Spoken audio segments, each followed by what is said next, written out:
Hi guys, good morning sa inyong lahat. Ito, nagpapakain tayo ng mga rabbit. Ayan o.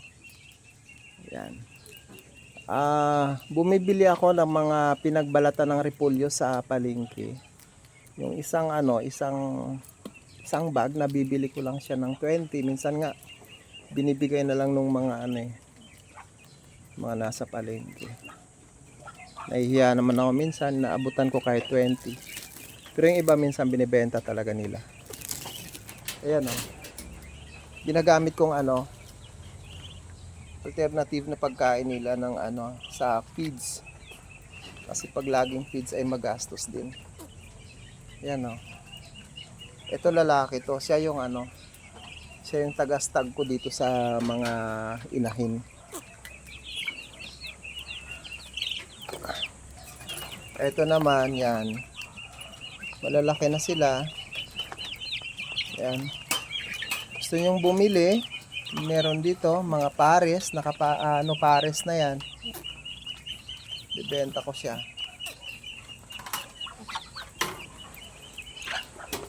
Ito yung nanay niya, nanay nila. Hiniwalay ko na siya kasi buntis na siya. Pinastag ko na siya. So ngayon, lapit na rin mga anak to baka mga ilang araw na lang mga anak na uli yan. Ayun.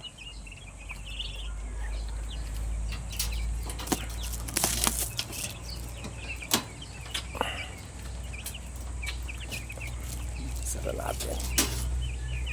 Ito naman yung aking mga kabir. Yan. Bili ako para may libangan yan. Yan o. Tsaka ito naman yung yan, mga itik ko. Yan. Marami sila. Yan o.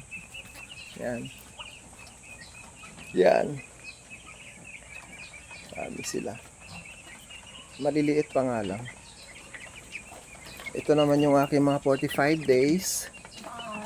Yan. Matatakaw silang kumain. Ito. Yan, mga itik.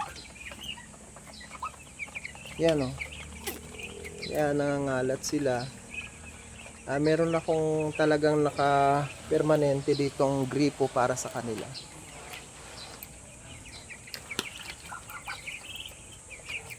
Ito naman yung pinaka-nest nila, yung itlog. Ito magalit oh. Titingnan ko lang yan. Naglilimlim siya. Meron pa dito. Lilimlim, malapit ng mapisa to.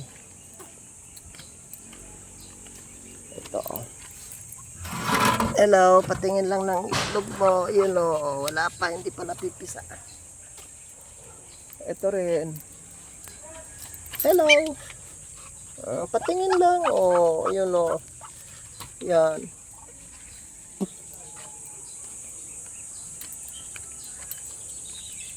Saka meron pa dito. Naglimlim na sila. Yan. Yan oh. Tatago siya. Meron pa dito. Yan.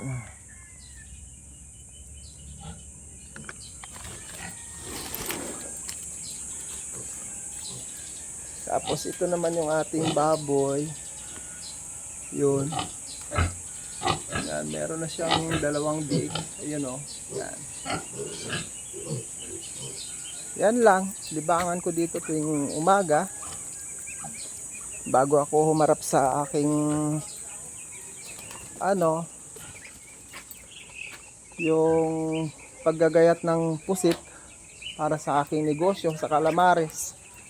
Oh, lalabas ka. Diyan ka lang.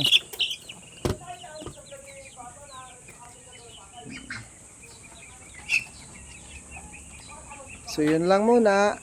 Salamat sa inyo. Pa-like naman and share sa mga post ko. Salamat po.